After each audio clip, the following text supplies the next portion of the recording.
Namaskar, good afternoon. Professor Rajni Abhi, Professor Vijay Lakshmi Pandit, Dr. Balram Pani, Professor Monica Vich, dear students, professors, friends. First of all, let me say what a great pleasure it is to be here in Miranda House. And let me add 2 sentences to the biodata which they just read out. I am a husband, brother, and nephew of Miranda.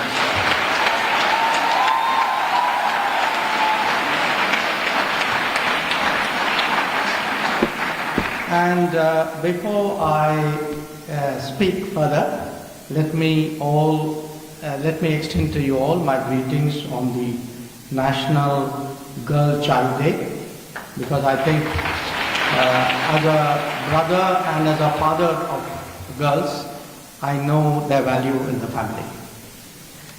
So the topic on which I am to speak today is the future of Bharat. And I think in a way Professor Pani put it well, the future is short answer, very bright, and long answer, the future is you. So when I look at you, I really feel very confident about where we would be in the years and decades to come.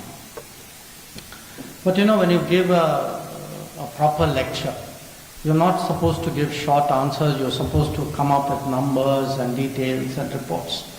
So I'll share with you a different answer of what is the future of Bharat.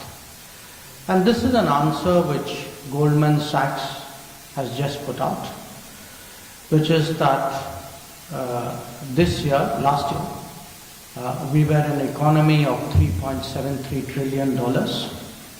By 2028, we'll be an economy of $5.5 trillion.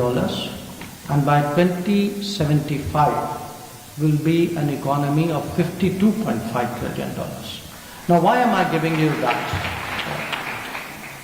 Because many of you will be about the same age as me in 2075. And that Bharat of $52.5 trillion is something that you will experience. And to understand what that means, if you look at what are the population projections of that period, today we are an economy with a per capita income of less than $3,000. This will make us 10 times more prosperous. So this is also a way of imagining, of predicting what will be the future of Bharat. But futures are not predestined. They do not happen automatically.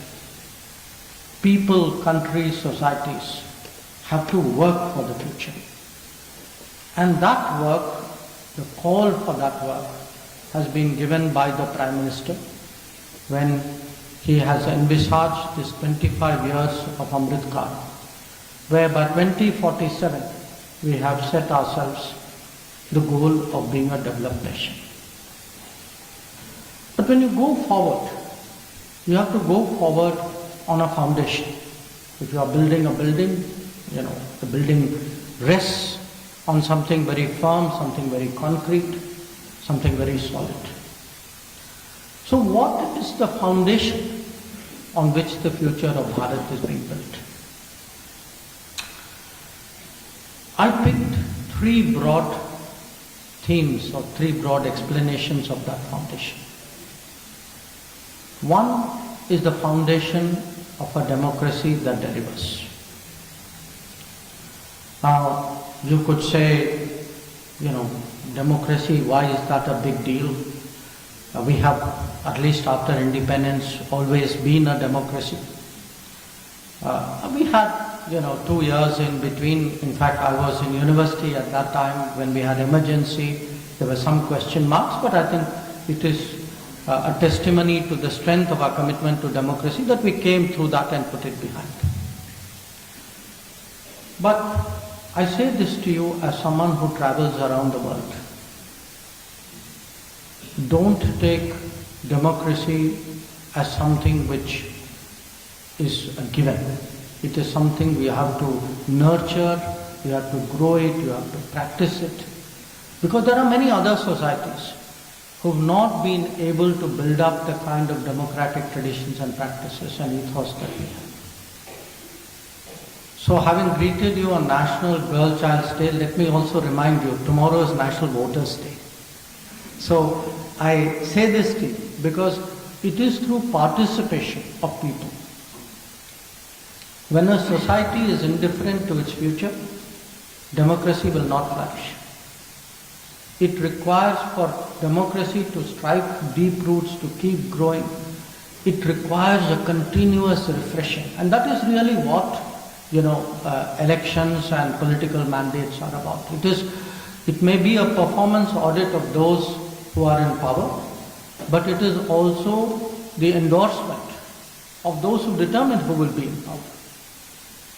So, democracy itself is important. But not all democracy is delivered, and in fact, for some time, there was even a narrative that somewhere democracies don't deliver so well, that other forms of government do. Now, you've all seen even in our own neighborhood, some other forms of government. We won't get into that debate, but let us talk about India. What has been the delivery of democracy, especially in the last 10 years? Because these last 10 years have been, as I said, the foundation on which we will build the next 25. I think intuitively, in your hearts, you all know that big things have happened in these 10 years. You read about them in bits and pieces. You would have 10 years ago, heard about Swachh Bharat. You would have heard about Beti Padhao, Beti Bachao. You would have heard about this big movement to build toilets. Then you would have heard about how loans were given through Mudra, how people were connected through this jam trinity. Every year, some schemes, some programs, some campaigns have happened. It could be about cleaning rivers. It could be about digital connection. It could be, as I said, about education, about closing gender gaps, about startups, about skills, about smart cities, about giving houses to people, Awas Yojana, about giving loans to people to whom banks otherwise would not give loans, like Mudra. But if you connect all these dots, and they should be connected because they are part of a vision of Bharat that we are trying to build, then you can see really how much has been delivered in the last decade and how good democracies can be at delivering once they put their minds to it. It isn't, again, when we speak about delivering, often it's very natural that we look at our own immediate surroundings, at our friends, families, social acquaintances, maybe our cities.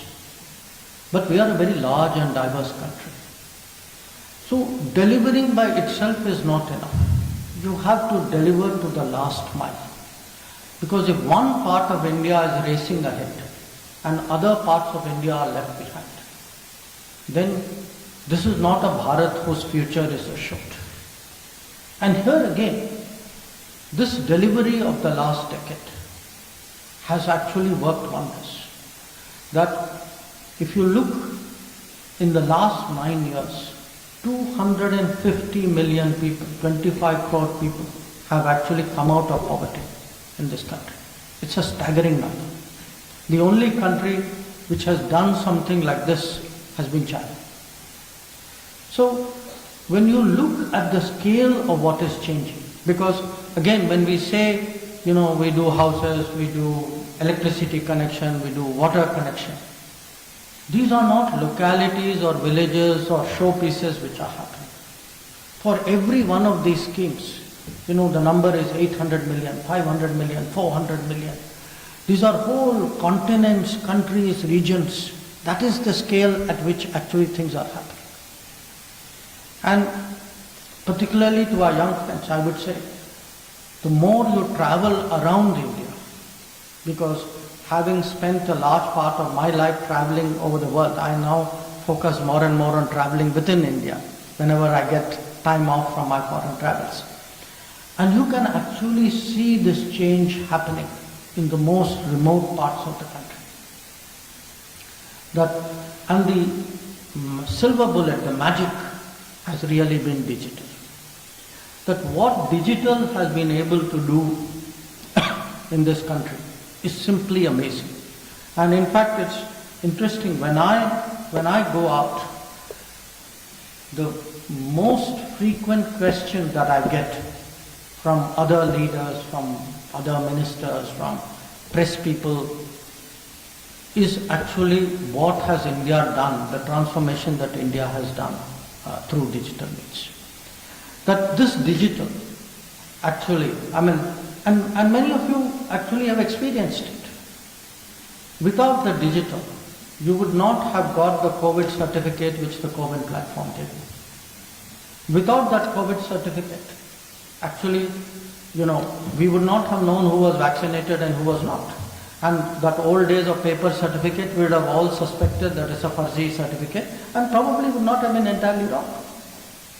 So, to create a certification system for 2 billion shots is something amazing. Even developed countries struggle to do that. Or if we look today at, I give you a very, you could say practical program. Use of gas cylinders instead of firewood. Now, many of you probably have not seen firewood in your kitchens. I belong to a slightly earlier era. But if you do, the health issue, of course, is primary. That, as Prime Minister would say, cooking with firewood in a kitchen is like smoking multiple packs of cigarettes in a day. But the people, to get it done for 10 crore people, 100 million people, which is the size of a big country anywhere else in the world, and to ensure who is eligible for it. Today we are doing, say, health system, that a lot of people who are of lower income are getting free or subsidized health. How is this happening? We actually, during COVID, because many people lost their livelihood, had to go back home. So we increased the food support to people. Even today, we give 5 kilograms of free rations. Now, when a country gives 5 kilograms of free rations and we give it to 80 crore people, 800 million people, how does it happen? This is actually a remarkable change which has happened in these 10 years. That we are today able to identify town by town, street by street, village by village, who are the eligible people, who are the beneficiaries, who does this really go to. And this has actually had a remarkable impact on governance, on the quality of governance. It has made, frankly, delivery of benefits much more honest, because before there were a lot of leakages. Rations would be stolen, money which was supposed to be given never got given. People would say, I will get you a connection if you give me so much. So, governance has got better, governance has got more honest. The scales we've been able to get are tremendous, and of course, we have become a far more efficient polity and society. So, with democracy that delivers, let me give you a second aspect of Bharat's future. And this is a mix of talent, technology and tradition. When the world talks about India today, let's take last 2 years, 3 years as an example. I would say for a lot of people, the most impressive thing we did last year was to send Chandrayaan to the moon. Everywhere. I was actually, I was out with Prime Minister in South Africa when it happened. And it was very interesting, word spread around, Indians are going to land today. So other countries and other, representatives were as anxious as we were. Acha ho gaya, kab hoga, how much time will it be, how will you know, when it happens will you tell me? It's like something happening in your house. Huh? And the whole neighborhood gets excited. So it was very interesting. So when Chandrayaan happened, for us it was a moment of great pride. But we should also realize that for a lot of other countries in the world, they also shared very much in our sense of satisfaction at what happened. A second example would be the COVID itself.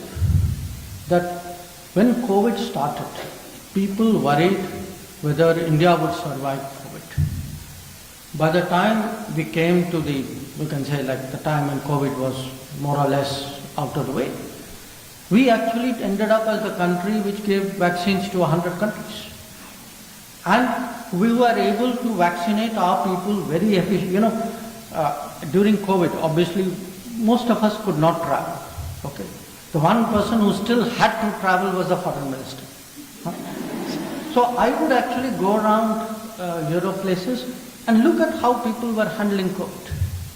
So the kind of, the orderly way that aaj aapka number, this is a period your turn has come. I mean, the idea that you got your messages on the phone was extraordinary for many other countries. I mean, I'm not even talking certification. So and in fact, if you look at the COVID, the vaccine production itself, vaccines were produced, but in many countries. But I can say this because again, there was a lot of pressure on us saying, we have fallen short, so please give us some or give it to this program, etc. The efficiency and the scale with which we produce vaccines was actually something which was noted across the world. And I can tell you, if today there is a reputation of India as the pharmacy of the world, a large part of it comes in the manner in which we could just churn out that immense quantity of vaccines for people. Now, there are more examples I can give. One big debate in the world today is about what is the most important thing in your life. Telephone. So your phone, and my phone also, is what our world revolves around. What do? You get up in the morning, first thing you do, you reach out for the phone. Right? Last thing you do, reluctantly after checking, acha message kisi ka miss nahi hua, finally you say, chalo isko side mein kar dete hain, let me go to sleep. Now, that phone has more data about you than you know. Because everything that you have ever done, thought in your life is on that phone. That is what you have used. Understand the value of that. Now, that is so valuable. What is today most important is whose technology, who controls the telecom system. And the big battle was for 5G technology. Because of the nature of 5G takes it to a different level and 6G coming up. Now again, India stands out in the technology world.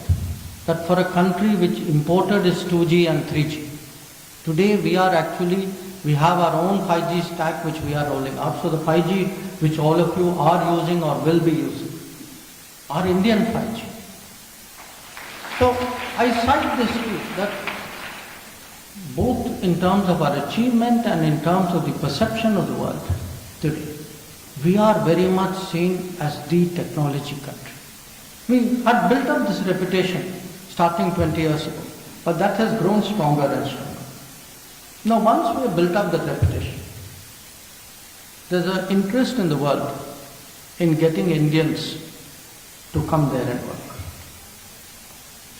So one of the changes I have seen for many years when I was a diplomat, We used to, push countries saying, your visa practices are very tight, you don't let us come. Today, from many countries, actually we get pressure saying, let's have an agreement by which at least the technical people, the technology, tech people can move much more easily. So there is today a recognition of India's talent and a demand for that talent. And I can tell you, the more technology-centric the world becomes. There are many forms of competition. Okay.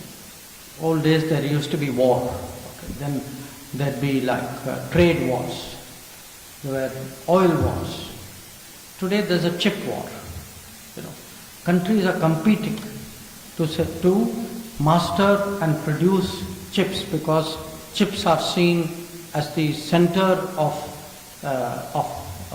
information and therefore of power.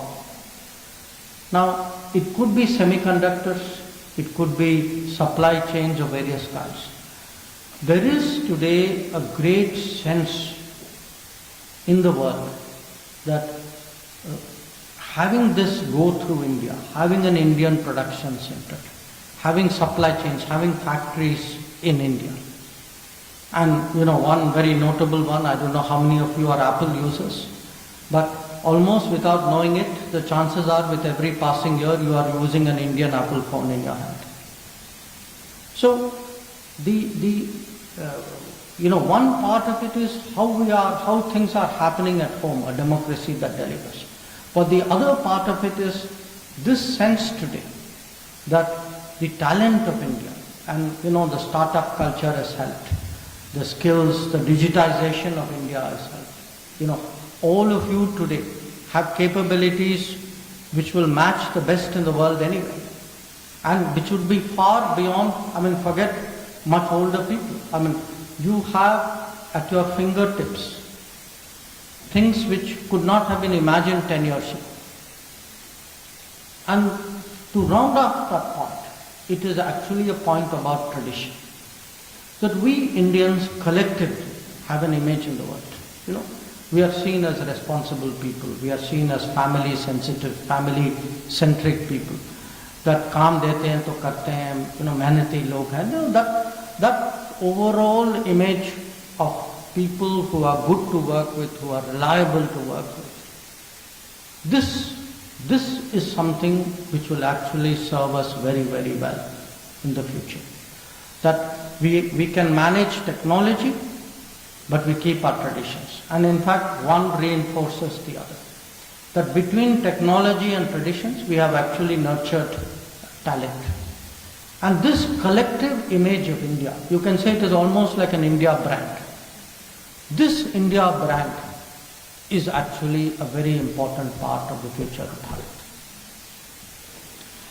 Now, since I deal with foreign policy for a living, let me also share with you a sense of how we are impacting the world.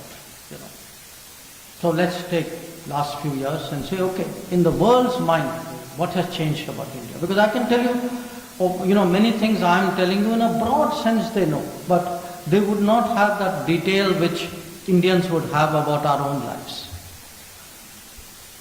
I would say, just like I said last year, the big achievement would have been Chandrayaan. The big diplomatic achievement would have been the G20. That people,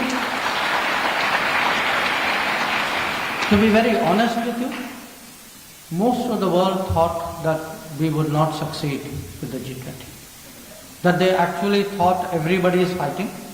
Countries of the north and the south, countries of the east and the west. तो ये बेचारे बीच में आ गए, पता नहीं इनकी नसीब में लिखा है. So I don't know how they will be able to bridge this. So actually, people worried about it. That what would happen if the G20 did not end up as something successful. And when it did, I must again be very frank with you. There was actually very deep surprise even at the summit, that afternoon when the Prime Minister announced that we have actually managed to secure it. Now I cite that to you as an example because it shows that we have an ability today to act as a bridge. That different countries who may completely disagree with each other, but they still trust us enough, or they hold us in enough regard, or they are convinced by us to come together for what is a larger purpose. So I give you that as an example, but I give you, I share with you a larger sense of how we are impacting the world. Take our neighborhood. 15 years ago, even 10 years ago, there was virtually no electricity connection between us and our neighbors. Very few means of transportation. Even land neighbors did not have railways. Many of them had roads but in very bad condition, no waterways. Bus services were very uneven, some of them are not even there.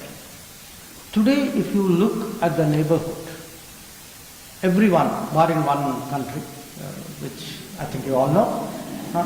So barring one country, you look at the other neighbors, Nepal, Bhutan,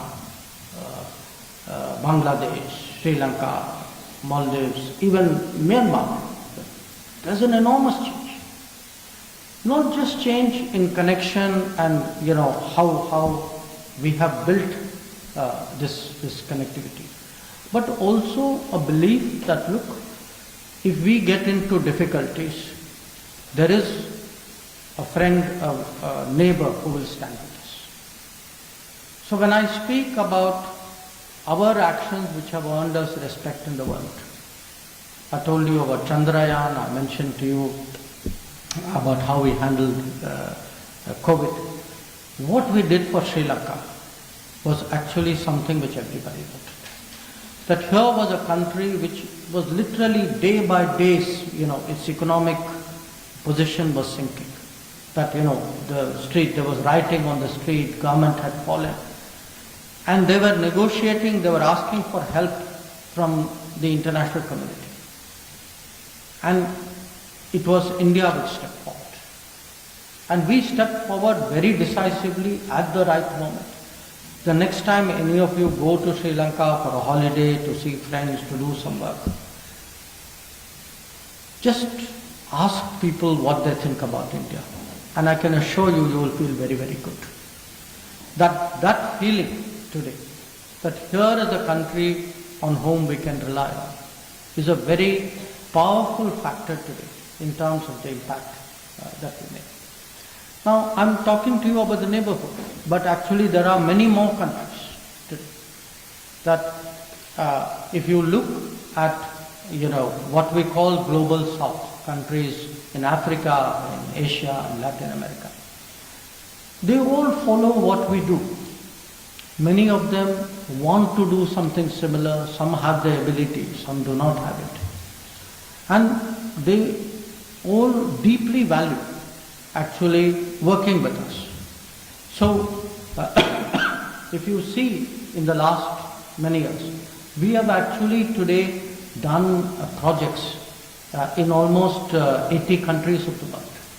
That I have myself, gone to a country as far away as Guyana in the Caribbean for the delivery of a ferry, or to Mozambique and Africa for our railway carriages being supplied there, or gone for I went for the inauguration of an IIT in Tanzania, or for a cultural restoration project in Vietnam and in Cambodia.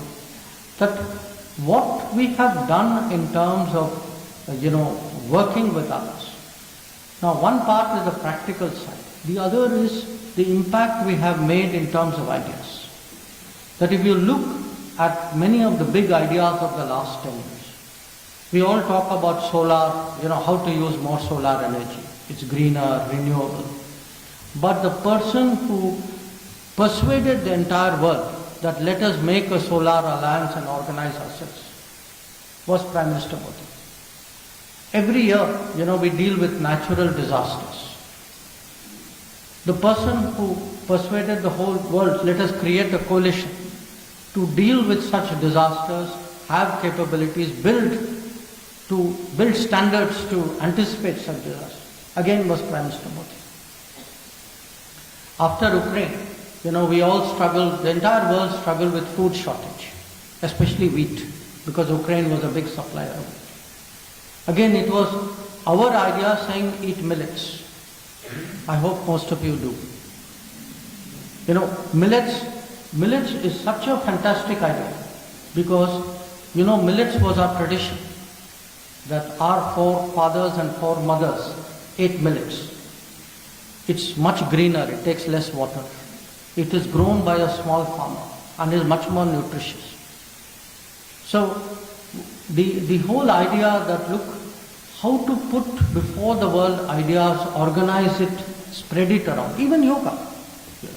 How much yoga has caught on in the last 10 years. Today, forget any country, there's no town in the world where you will not find a yoga instructor and people early in the morning practicing out there.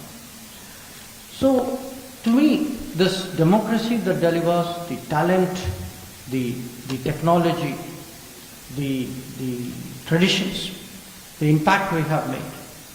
So I come to my last point, which is Bharat. And what does Bharat really mean? Because we are today getting into the consciousness of the world in a manner in which we have not done before. And one very important part of that is a belief. They can see that this is not just another country rising, that this is an old civilization, one of the oldest today surviving in the world, which is it's not just our politics, it's not just our diplomacy, not even our economic strength. All these are very, very important. But it is also our personality. It is our culture, it is our tradition, it is our heritage, it is our history. That there is, like people have a personality, nations and societies also have a character. So when we get today to have a more prominent role in the world, we don't want to be an imitation.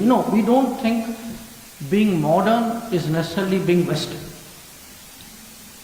There are aspects of the Western advancement, but the Indian modernity must be based on who we are, who we were, who we are, and who we will be. And those are really connected to each other. So when we speak today about Atmanirbharta, to me, Bharat is a word which is very much a mindset. It is a sense of confidence, it is a self-reliance, it is an appreciation actually of our own traditions, but a confidence that those will serve us well in going ahead. And it is also a spirit of independence.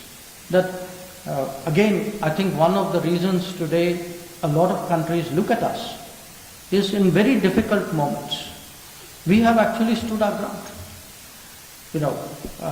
After this conflict in Ukraine started, there was a lot of pressure on us in terms of where we should and should not buy oil. Or when some years ago, as things began to change in the Indo-Pacific and a group called Quad came into being, again there was pressure on us saying, because people wanted us to suit their interests, not our own. So how do you stand your ground? The assurance which comes from it. And countries which have a strong, I would say, cultural and civilizational foundation are more easily able to display the confidence to stand their ground. So today, when we look at the world, our objective is a very common sense one. A country's diplomacy, a country's foreign policy is successful when you have the least problems and you have the most friends. So our objective today is, if we create our own image, our own brand, establish our own positions independently, take decisions which are based on our interests, not because we are part of this camp or that camp, or we don't want to decide anything. Sometimes you have to also make difficult decisions. So these are today to me the characteristics of an India that is more Bharat. And I'm very confident that the future of Bharat, which is in your hands, in your future, is one which is to me enormously promising. Once again, I want to say thank you very much for giving me the opportunity to come back and to share my thoughts.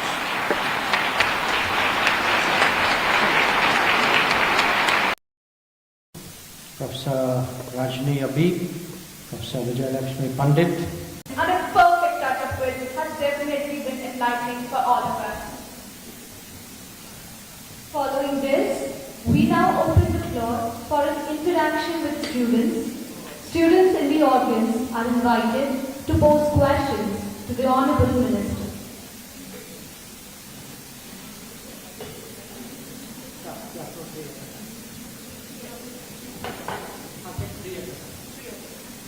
We will be taking 3 questions at a time.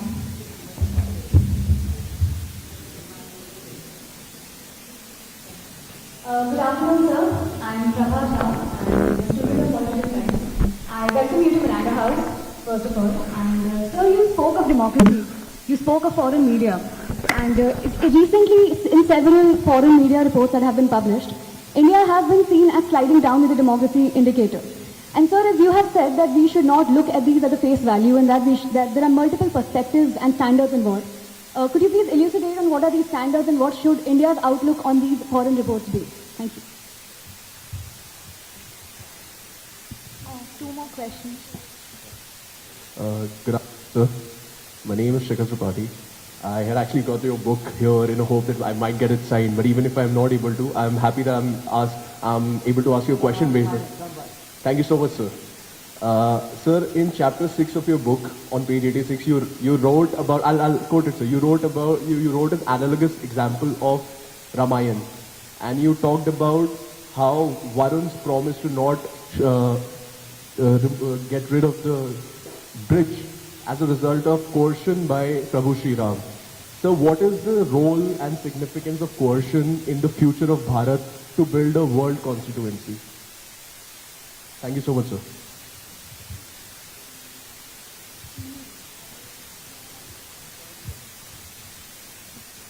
Right. Good afternoon, sir. I'm Rakshit Kapoor. I'm a third-year student of Khalsa College.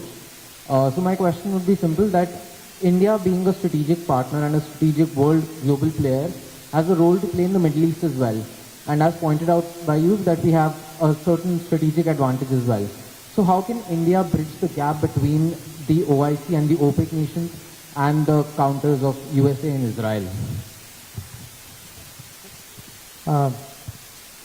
The first, it's interesting, all your questions came from that segment. So I hope the mic will travel elsewhere. The first question, the democracy index. So a large part of the games which are played between nations among them is like you take the exam and I write the report. Okay. You can ask me one day, why are you writing my report? Why am I not writing your report? So these are ways by which certain countries have long dominated the world politics, you can say. That they have taken upon themselves the right to judge others. Now, what happens is, when you actually start countering it, today, let's take democracy. Is there a single person in this room, or frankly, single person in this country who would doubt the quality of, our democracy, our voting, our results, etc.? We will all, hotly debate till the results come. Now, contrast it with countries where even after the results come, they are still debating whether it was right or wrong. So, the fact is, often what happens is, there are agendas when such rankings are given. For me, one of the most amazing rankings was given by an organization on press freedom. And you won't believe it. They actually said in Afghanistan there was more press freedom than India. So I cite this to you, that these are not innocent or even uninformed. A lot of these are actually have an agenda, a point of view, and you will see many of them have even, frankly speaking, political partialities. That they would indicate that these politicians in India are good and those politicians in India are not so good. So take it, with that intent in mind. On the question of coercion, just so that I can explain that observation to others. The book which I have just released, it's an analysis of what is happening in India, what is happening in the world. But what I did was I took different parts from the Ramayana and tried to explain using those examples how today's politics can be seen or analyzed. And I did this because I felt, the Ramayana is a epic, everybody is familiar, it's very, if I give you a Ramayana example, you will immediately understand, I say Lakshman Rekha, you will know what it means. So every part, every chapter I have tried to draw some analogy. It's interesting that you saw coercion in the example I gave, because that was not exactly the point I was making. I was actually making this point that every Ram needs a Lakshman. This was my thesis. That what a Lakshman does is he's with you at good times, at bad times. When you're angry, he cools you down. When you're too soft, he raises you up. So the example I gave was that Bhagwan Ram got very angry with Varuna because he was destroying the Setu which he was trying to build. So he would have dried up the entire ocean, except Lakshman counseled him saying, no, you have now frightened Varun enough and he will comply. So I do think every Ram needs a Lakshman, but your point, sometimes, yes, it's a tough world. And in a tough world, not everything works with persuasion. You try.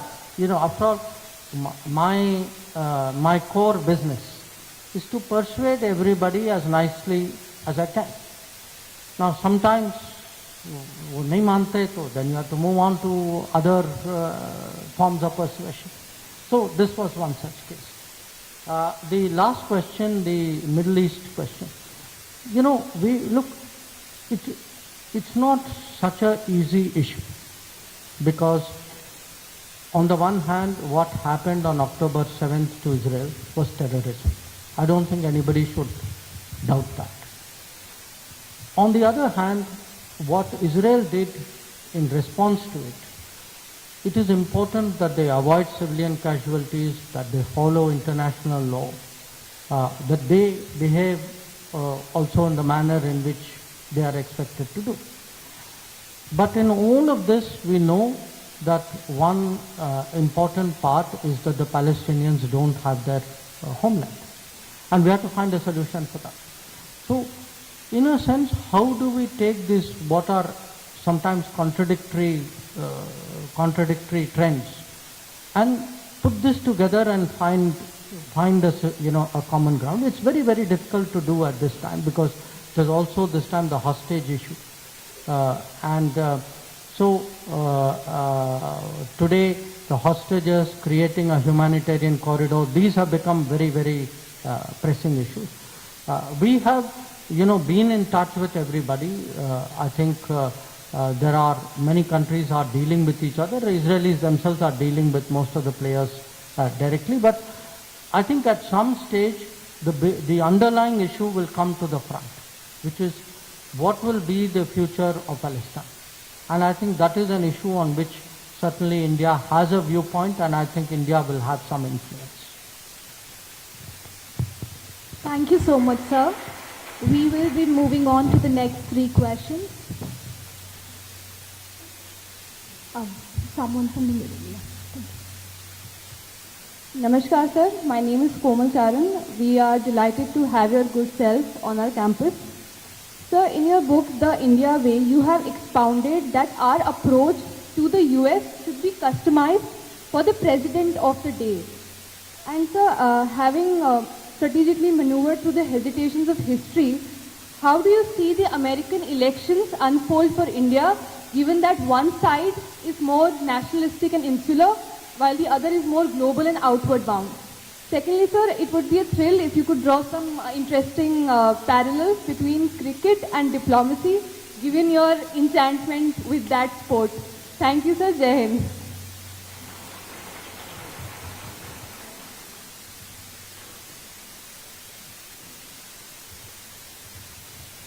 Hello, sir. So my question, since we are discussing here the future of Bharat, so where does the future of Bharat lie when it comes to maintenance of cordial diplomatic relations with our next door neighbors? And what are the changes that we can see in diplomacy and foreign policy in this particular regard? Thank you, sir.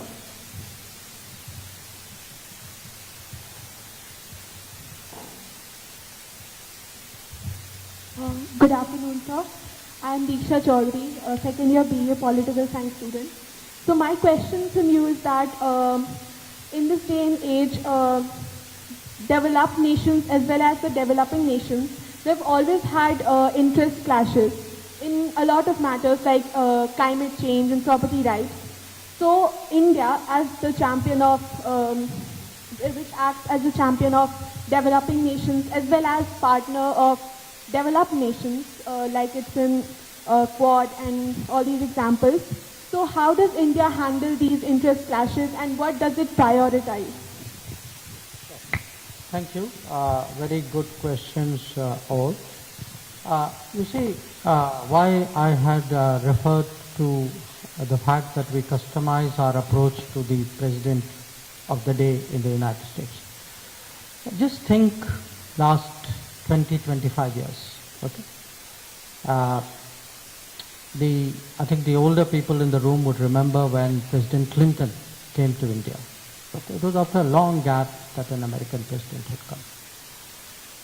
Then after a few years, George W. Bush came. And before he came, he had done the nuclear deal also.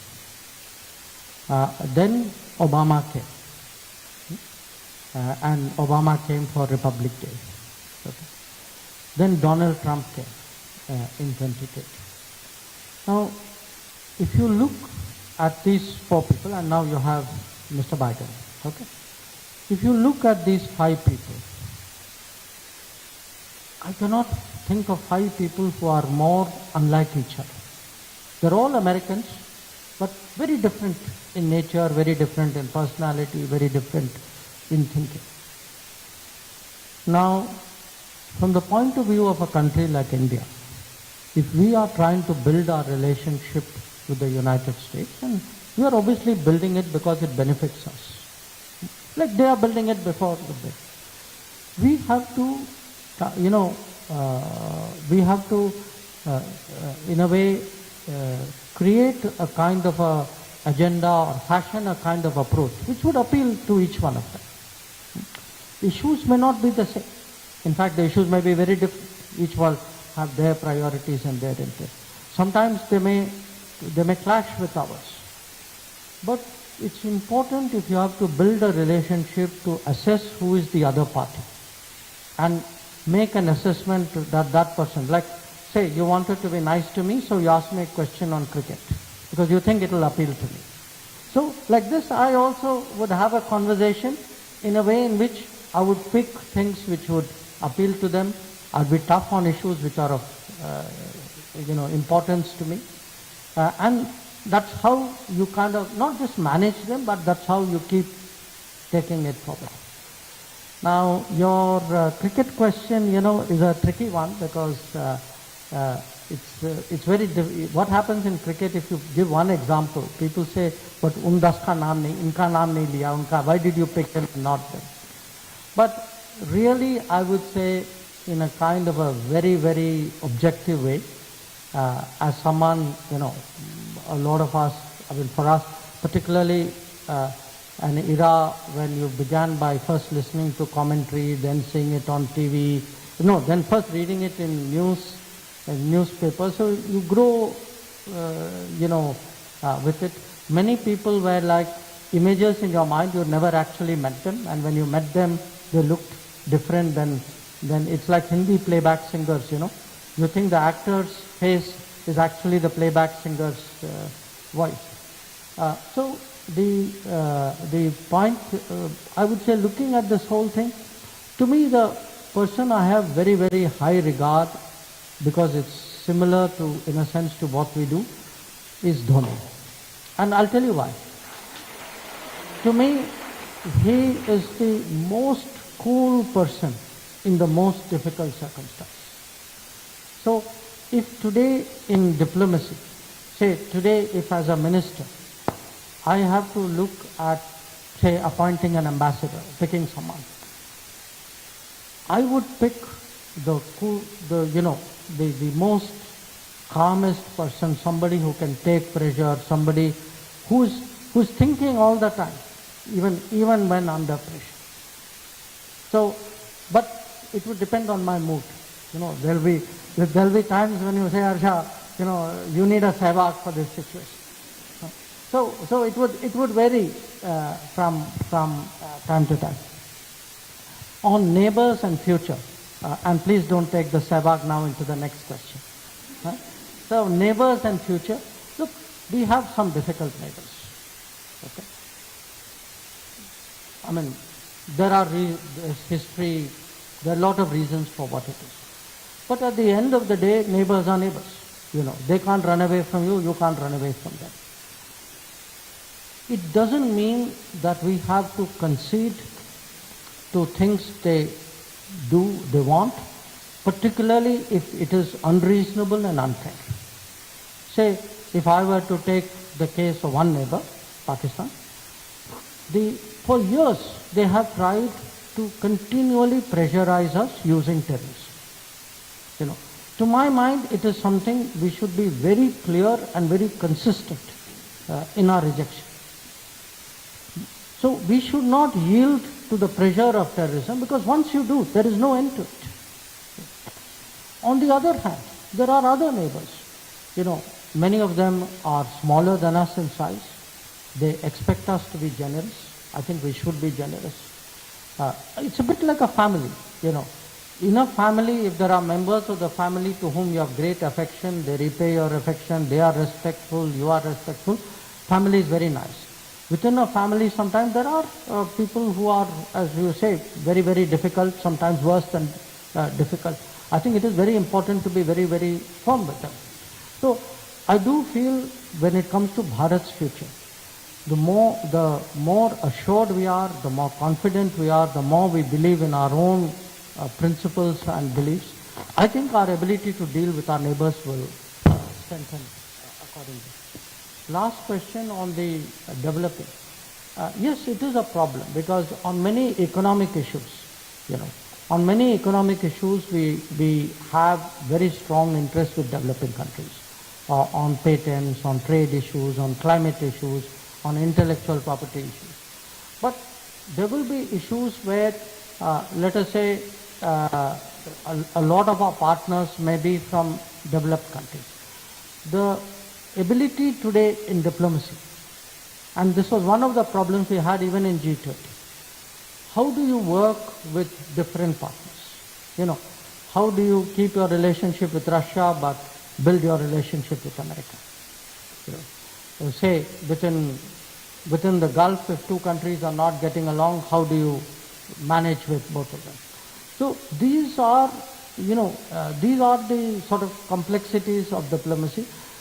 A big country like ours, we should never get pinned down onto one side, because then our freedom of maneuver and freedom of decision making is diluted. I think the more we are able to stay at the center, I think the stronger and better off we will be.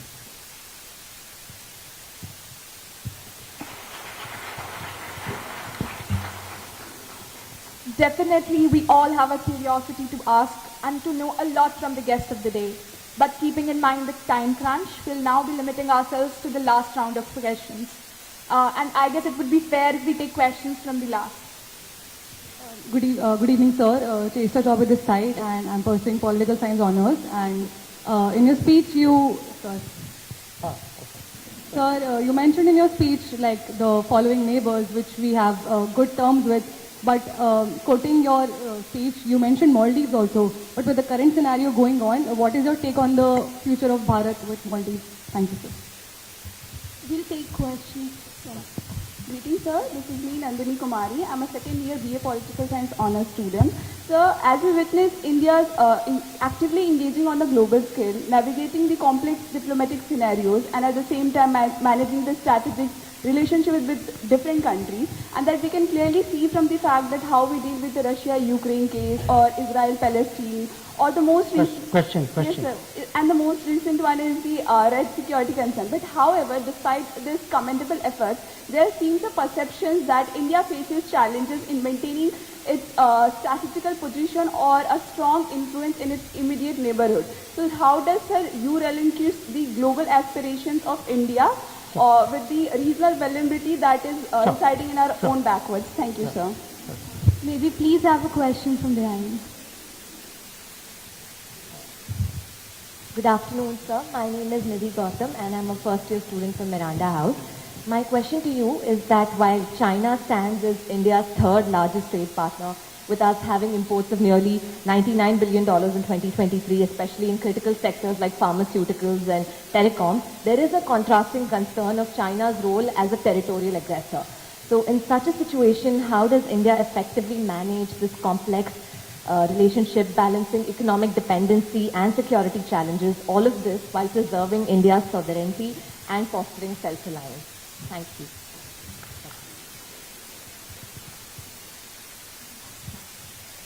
Good evening, sir. Myself, Apurva Pamar, and I'm a second year Pol Science Honours student. So my question from you is that as 2024 is being considered as a mega or an epic election year, in which approximately 64 countries are going to have their election, including India. So there's a possibility of alteration of loyalties for or against India. So how Bharat has prepared for that future? Thanks.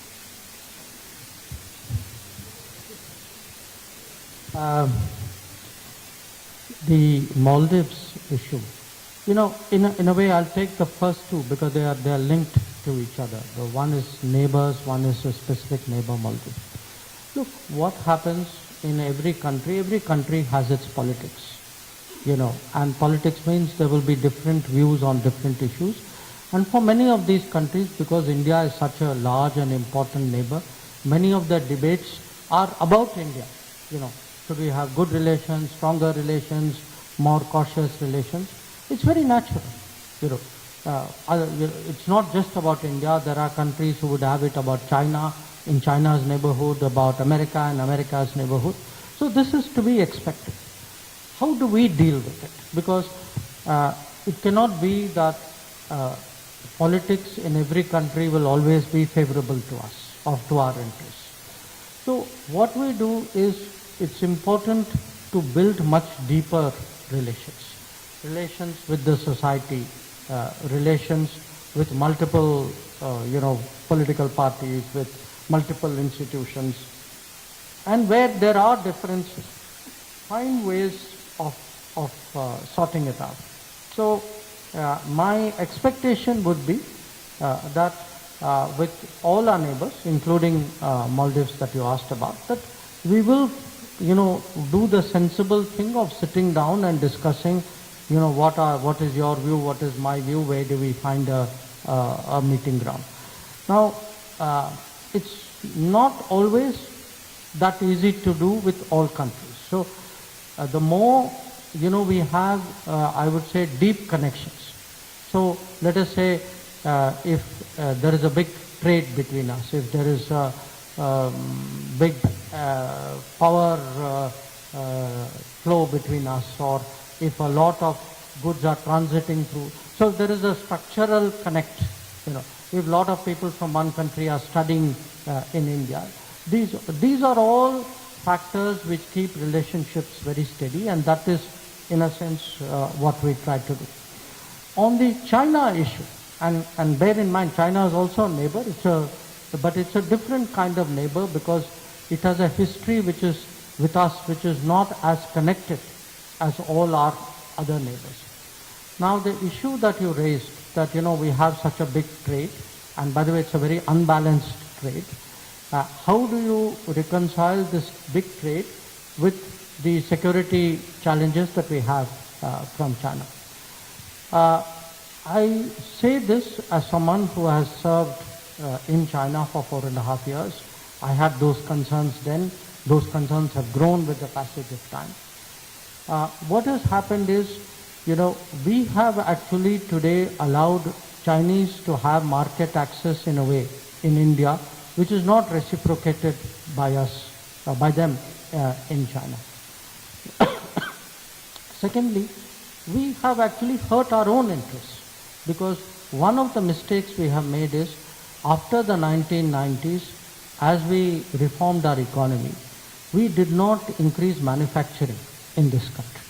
I mean, if you ask me today, what is one big weakness that we are now trying to remedy, it is that we have actually allowed foreign countries to, send or export or even dump their goods in India. It has hurt our manufacturing, especially our small manufacturers, because they cannot compete against the subsidies and the facilities and the low interest rate and the infrastructure advantages of other countries. So I feel we need to support our business more, because by supporting our business, we are supporting employment in India.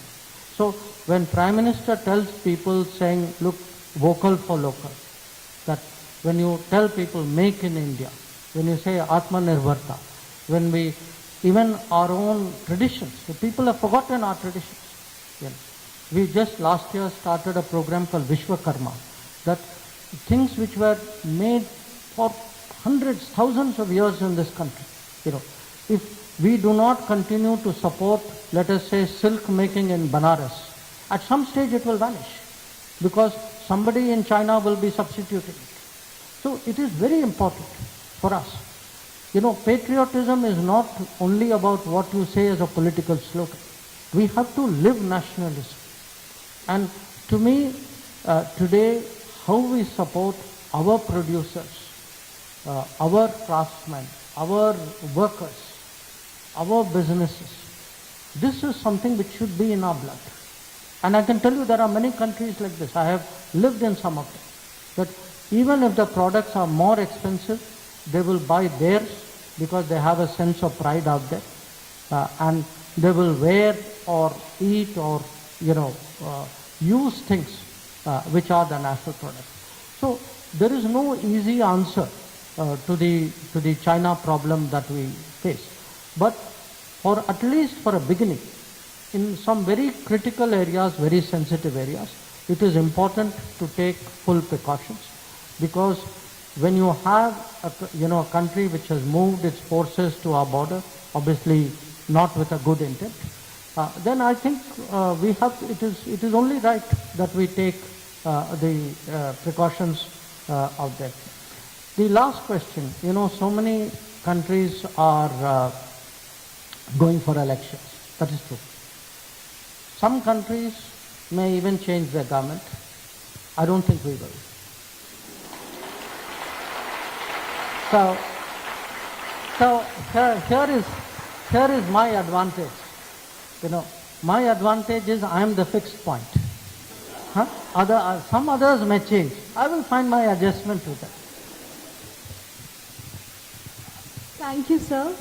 As we approach the culmination of this segment, we extend our heartfelt thanks to Honorable Dr. S. Jaishankar for his insightful responses. No doubt, sir, your answers with patience and poise, blended perfectly with a bit of wit and a touch of humor, make the Jaishankar way of answering a worldly appreciated and a one.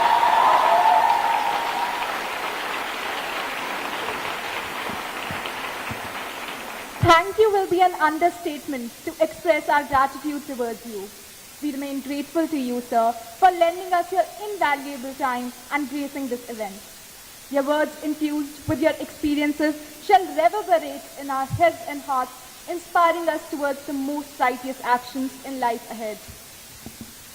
Our utmost thankfulness to our esteemed Dean of Colleges, University of Delhi, Professor Balaram Pani, our chairperson, Professor Rajni Abi, our principal, Professor Dr. Vijayalakshmi Nanda, our convener, Professor Dr. Monica Vij, and all our guests for adding life and light to this event.